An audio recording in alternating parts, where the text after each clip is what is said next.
Houston, you've got to see this.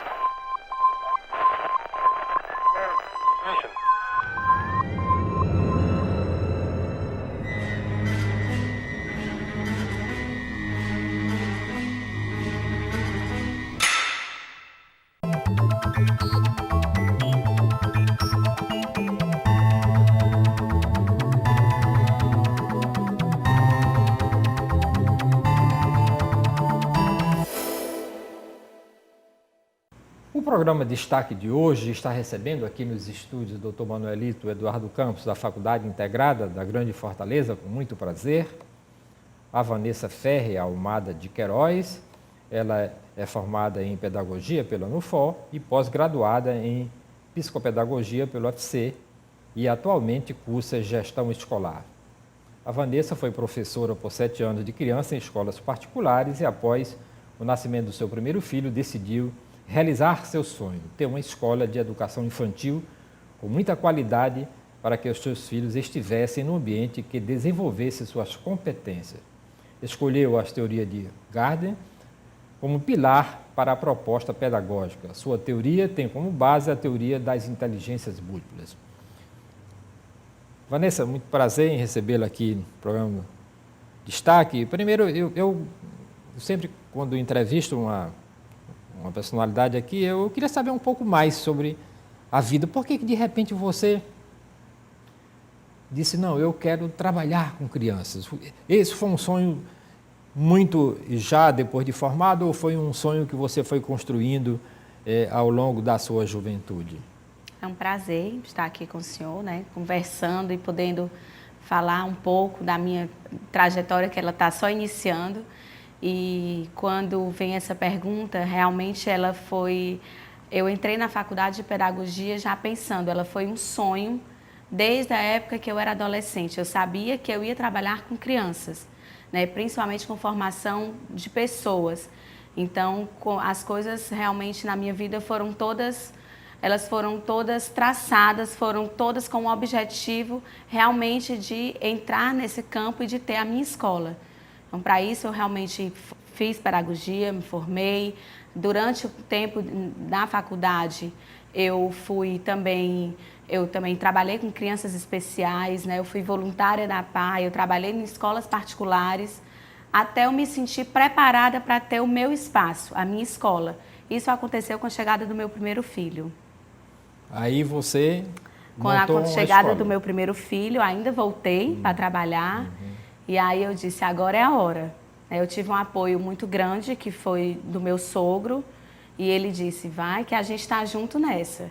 E realmente eu criei coragem e fui atrás, passei um ano debruçada no projeto da escola, fui em São Paulo, fui em Curitiba, visitei muitas escolas, vi mais ou menos e sonhei mais ou menos como eu gostaria de ter a minha escola em Fortaleza. É claro que hoje ela ainda não é o que eu desejo, mas ela está bem perto já do que eu desejo. E aí eu comecei a colocar num papel mesmo, ela começou a tomar forma, eu fui atrás do terreno e realmente nasceu assim o Espaço Inteligente. Aí você começou com quantos alunos? Eu comecei faz exatamente 7 anos, eu comecei no dia 14 de julho, eu comecei com 35 alunos.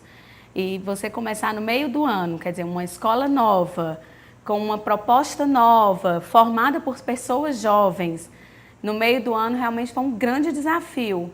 Mas eu sempre soube, eu sempre acreditei que ia dar certo, porque eu sempre fui movida por um sonho, né? E um sonho, quando ele é sonhado com um objetivo, com o fato de fazer realmente acontecer, ele não tem como dar errado. E assim, hoje, realmente, o Espaço Inteligente, hoje nós temos 650 alunos, eu tenho 170 funcionários já tive, semestre a semestre, ele vai ampliando, sempre, claro, com muita cautela, porque eu não posso perder de vista a qualidade a que eu me proponho, né? Mas ele vem crescendo realmente, eu digo até que numa velocidade mais rápida até do que eu mesma esperava. E são os sonhadores que constroem o mundo. As pessoas pensam que sonho não é... O sonho é o começo de tudo, é o projeto de tudo, né? Os grandes construtores do mundo, eles começaram a sonhar coisas praticamente impossíveis. Quando você constrói um trabalho que você vai trabalhar com humanos, como você usou e usa, né, a metodologia do Howard Gardner das inteligências múltiplas, isso se torna muito sério mais ainda, né? Porque a gente sabe que as criaturas humanas são diferentes, elas têm habilidades diferentes, crianças e são diferentes. Umas gostam de ler, outras gostam de ouvir, outras gostam de estudar. A própria teoria de Gardner fala disso, né?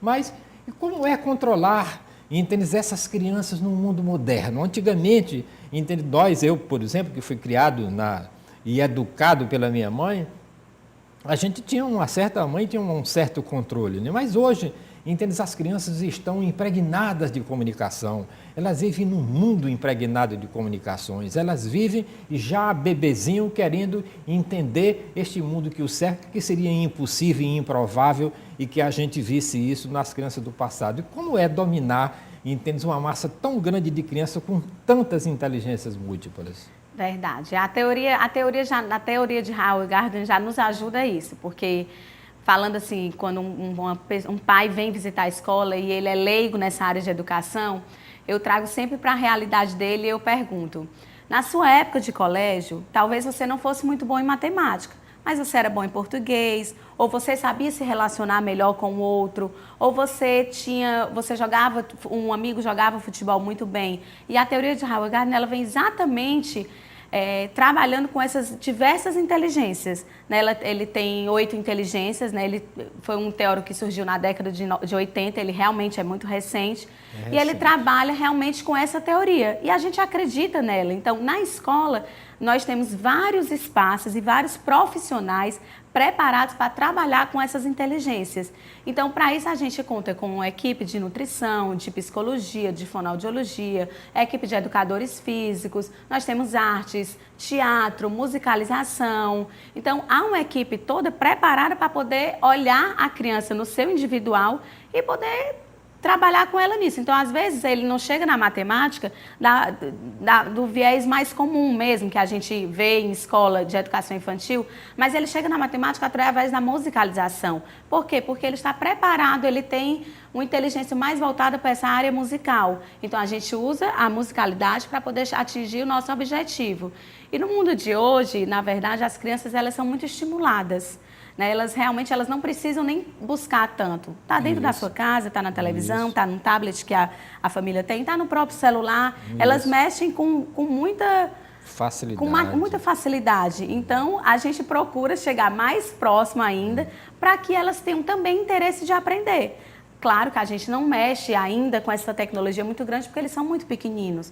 A gente usa mais o humano, né? Essa parte realmente onde eu procuro a musicalidade, mas a musicalidade através de instrumentos musicais mesmo, mas através de uma ludicidade. Porque a criança, mesmo que ela tenha toda essa parte de tecnologia, tudo, a ludicidade é muito importante para ela.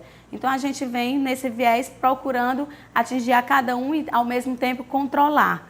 Né? Quando eu digo controlar, não é controlar de que você tem que ficar sentado, a gente consegue. O você tem que ficar sentado, agora tem que se comportar, através também da amorosidade, que é muito importante na educação infantil. É verdade. Agora, e como é que a gente consegue, por exemplo, observar e que os brinquedos são todos diferentes, né? As crianças, né, do meu tempo, principalmente, a gente brincava de outras coisas que seriam inimagináveis no mundo de hoje. Mas de que forma esse modelo educacional vai preparar uma pessoa melhor e para a vida, no seu entender? Eu acho que a gente não tem como fugir do que está na nossa frente. Realmente, as nossas crianças hoje, eles são bem mais preparados do que nós fomos. A gente ainda tem que correr um pouco até para chegar no que nossas crianças são hoje. Mas na escola a gente ainda brinca de pega-pega, a gente ainda brinca de esconde-esconde, a gente ainda brinca de 7 pecados. E a gente também procura essa outra área mais de tecnologia, com brincadeiras mais modernas, mais sofisticadas, como tem na aula de informática, de computação. Mas a gente vai avançando sem esquecer também as nossas raízes, porque elas são muito importantes. Senão, nós somos fruto do que nós vivemos. E o que nós vivemos não foi errado. Muitas das escolas e muita essa área de educação Hoje ela está até regredindo, ela avança com o tablet, ela avança com tecnologia, mas ela está procurando regredir porque ela sabe que o professor, ele precisa estar lá, ele precisa se fazer presente. Por quê? Porque nesse crescimento houve até uma degradação da educação. E não é isso que é para ser. Né? Os professores, eles precisam realmente, eles precisam ter uma voz, eles precisam ser ouvidos, eles precisam, sabe, não é você se perder, porque a gente tem que ter muito cuidado. A educação de hoje, não estou falando só da educação de colégio, da educação formal, não, a educação dos nossos filhos hoje, a gente vê grande parte dos nossos filhos que comandam, as nossas crianças que comandam as suas casas. E nós não podemos, enquanto escola, concordar e fazer com que isso seja realmente o que é certo, porque não é. Pai e mãe é pai e mãe, ele precisa obedecer pai e mãe. Né? E aos poucos a gente realmente vai colocando isso na escola, a gente vai mostrando isso para os pais, mostrando a importância dele realmente ter regras, dele realmente ter limites.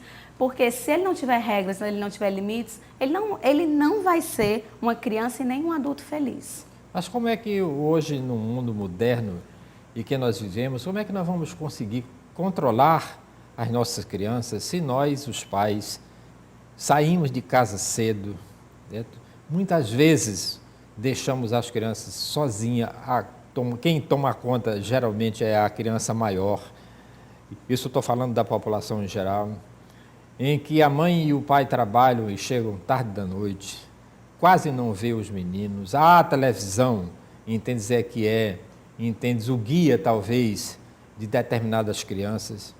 Os jogos de computador, quem pode comprar um computador é aquele em que o bom jogo é aquele que a criança mata um velhinho.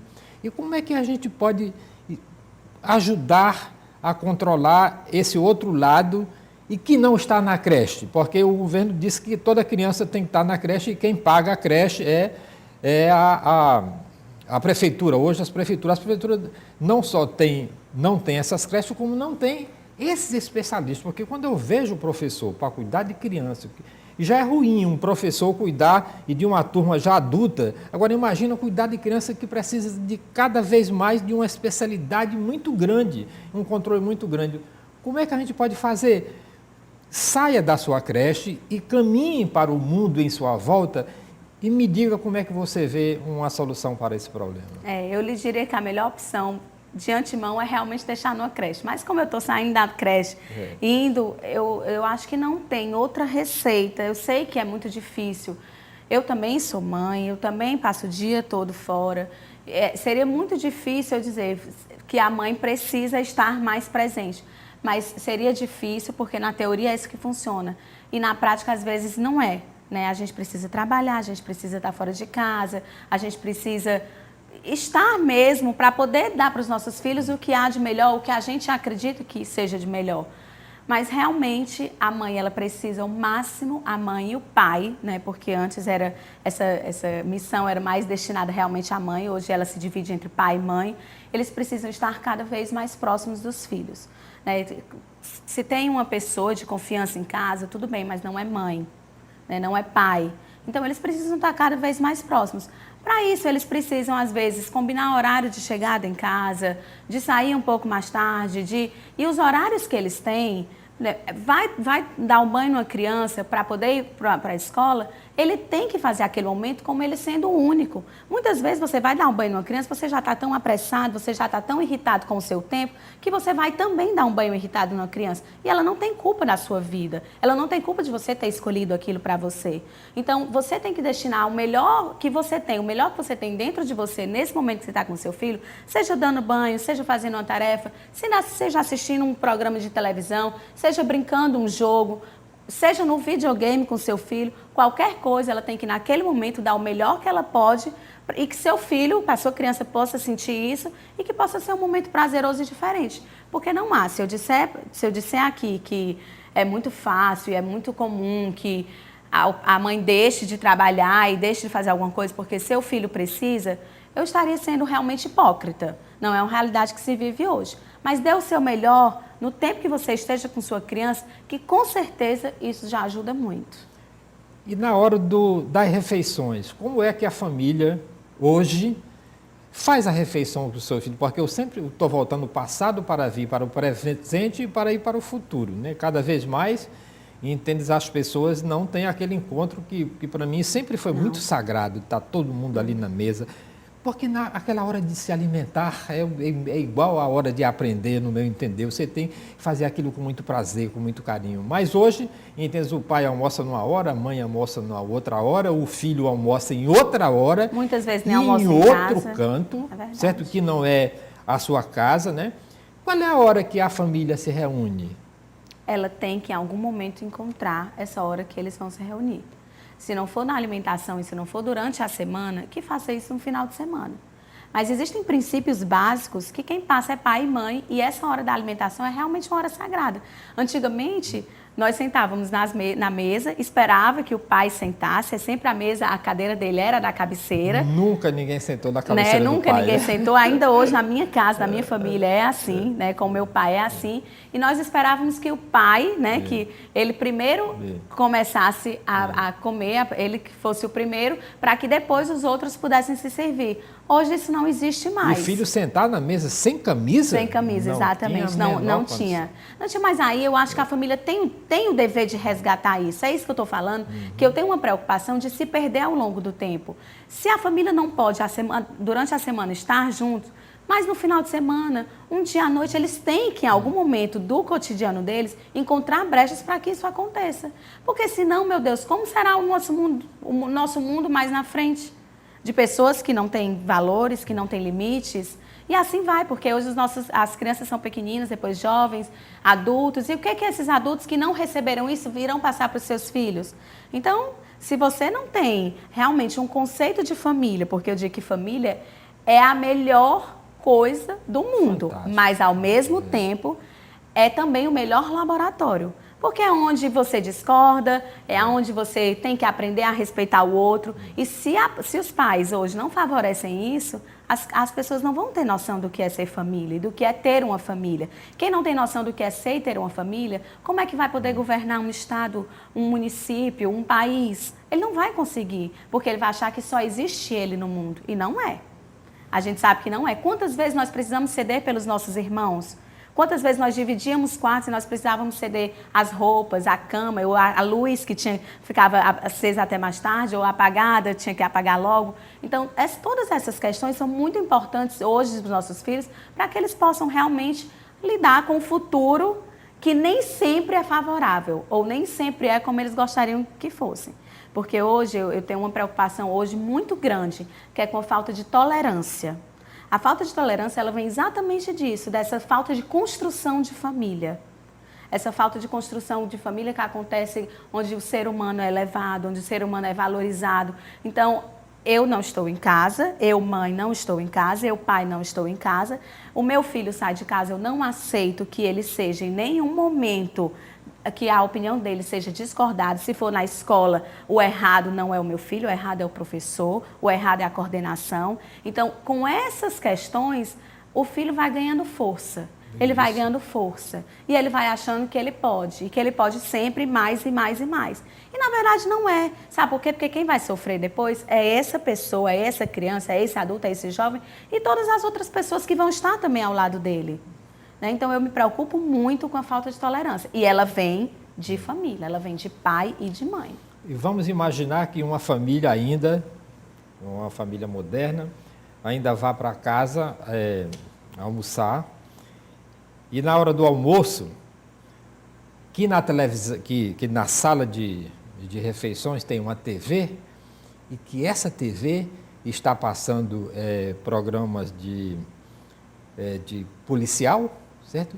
E que ninguém conversa na hora do almoço, né? Porque todos estão prestando atenção naquelas cenas horrorosas que passam nos programas policiais de meio-dia, que eu não sei por que sempre tem que ser naquele horário, né?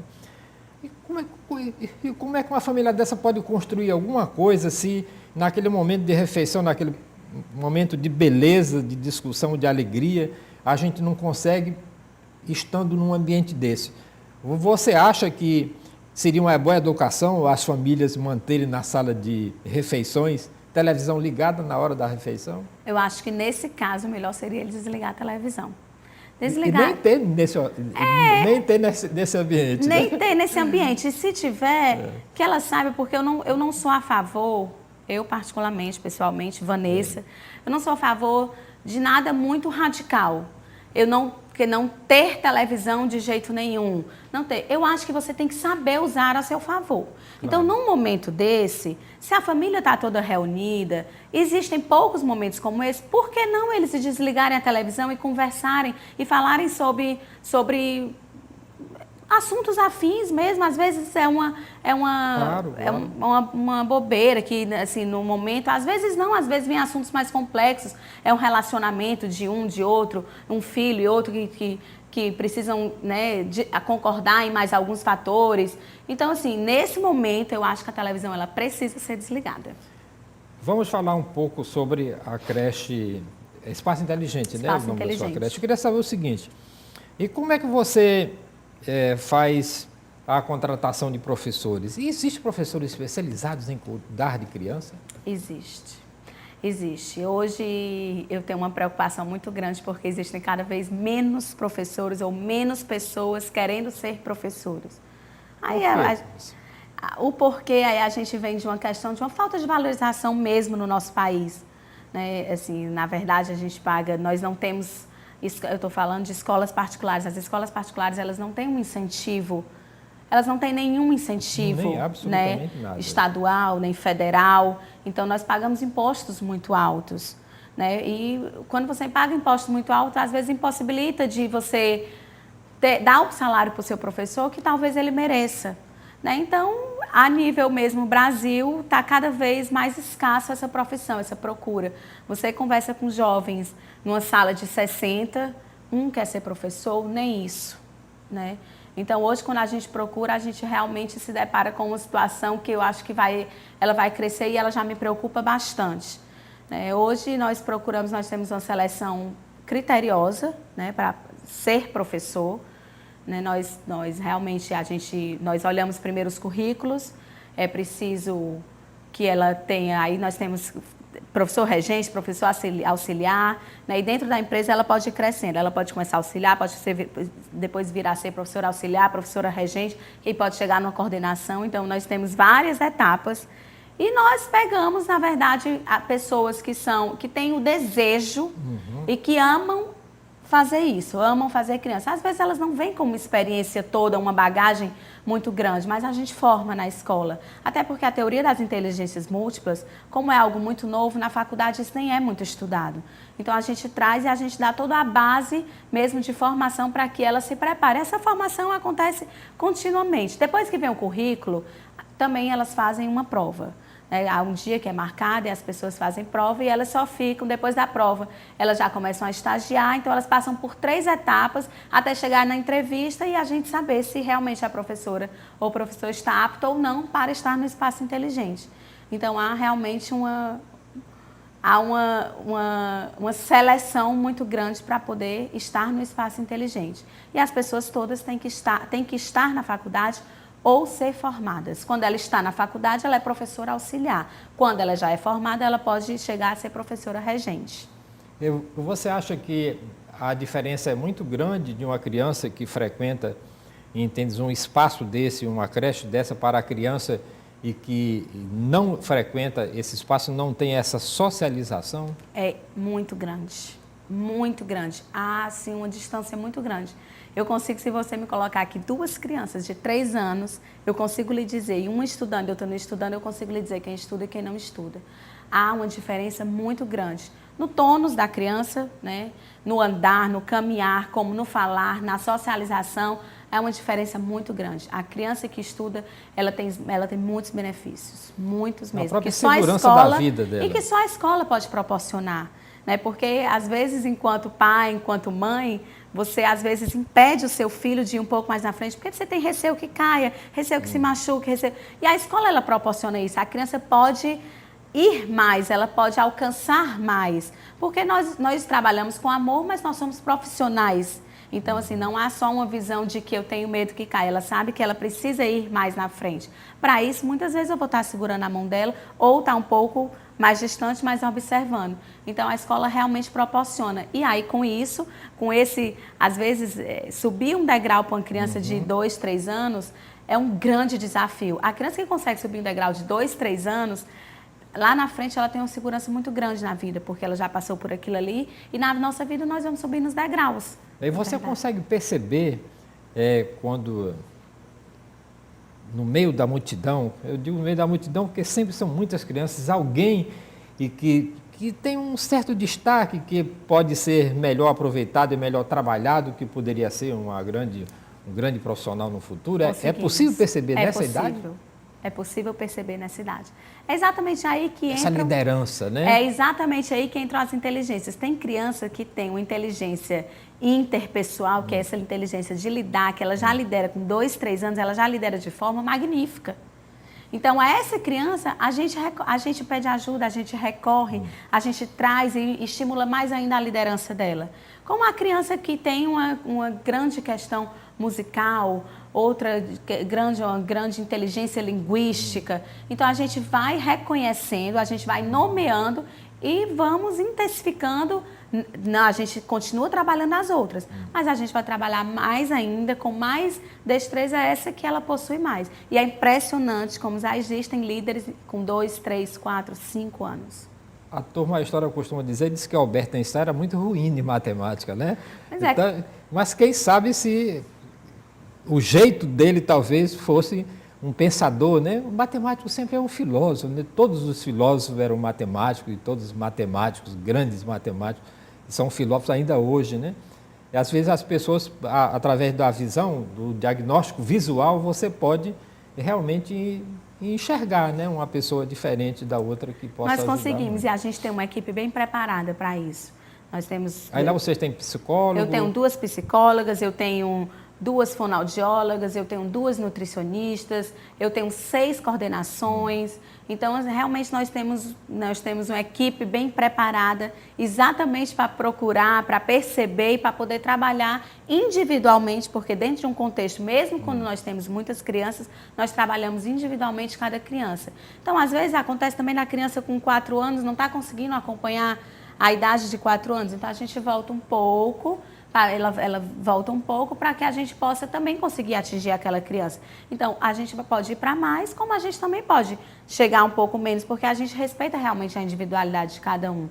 Tem criança com 4 anos na escola que lê tudo. Isso não é a meta de 4 anos. A meta para ler é com 6 anos, quando ela chegar a 6 anos. Mas tem criança com 4 que lê. Então, essa criança que tem 4 anos e que lê, nós colocamos mais atividades, nós colocamos mais desafios para que ela não perca o interesse. Porque, a nível emocional, ela tem 4 anos. Mas, falando didaticamente, nessa parte pedagógica, ela precisa alcançar mais. Então, a gente também vai junto. Então, a gente vai e volta de acordo com cada criança. É o olhar mesmo individualizado de cada um. Eu posso revelar um sonho? Pode, deve. Pronto. Dizem que quando a gente vai ficando velhinho, vai ficando mais criança. O meu sonho é, quando ficar mais velhinho ainda, ter uma creche para velhinho igual a creche, assim que vocês tratam. Porque o velhinho vai ficando velhinho, vai perdendo, né? Talvez... Sabe que, assim, bom, né? Seria muito bom. A minha escolha de trabalhar com crianças é porque você trabalha com sonho. Não tem um dia igual ao outro. Se você um dia acordar e você não estiver muito bem, você simplesmente sentar e observar as crianças andando, o seu dia é diferente. Com certeza. Então, quando você é pedagogo, quando você trabalha com educação, quando você tem a essência da pedagogia na sua alma, você trabalha com sonho mesmo, com o desejo de formar seres humanos mais éticos, mais felizes. Esse sempre foi o meu princípio. Eu sei que a minha missão é de ser educadora porque eu tenho um sonho, um desejo de formar pessoas mais felizes, mais éticas, mais compromissadas, né, com os outros, numa relação com os seres humanos. Eu acho que eu tenho conseguido, junto com a minha equipe, atingir. Ok, olha, infelizmente, nosso tempo está chegando ao fim e você tem 1 minuto para as suas considerações finais. As minhas considerações finais eu quero dizer para os pais e as mães que estão assistindo ou para os responsáveis das crianças: amem muito os seus filhos, mas amem com muita cautela, amem pondo os limites, amem sabendo que eles precisam do carinho, do apoio, mas também de saber que a regra existe, porque ultimamente eu tenho vivido algumas questões na escola que têm me preocupado bastante. E tudo isso eu realmente reporto a essa falta do pai e da mãe dentro de casa, a essa falta de limite. Então, é muito importante que as crianças, para elas serem completamente felizes, para que elas sejam adultos felizes, ela precisa saber o não na hora certa. Ela precisa ser amada, ela precisa ser respeitada, mas ela precisa saber que o não existe e que ele é para ser respeitado. Ok, agradeço muitíssimo a presença da Vanessa também aqui no programa Destaque, que volta na próxima semana com outra personalidade em destaque aqui pela FGF TV, o seu canal universitário de Fortaleza. Este programa também é exibido na íntegra no YouTube, em youtube.com/FGFIES, onde você assiste este e outros programas gravados e produzidos aqui pelo canal Universitário de Fortaleza. Muitíssimo obrigado pela sua audiência.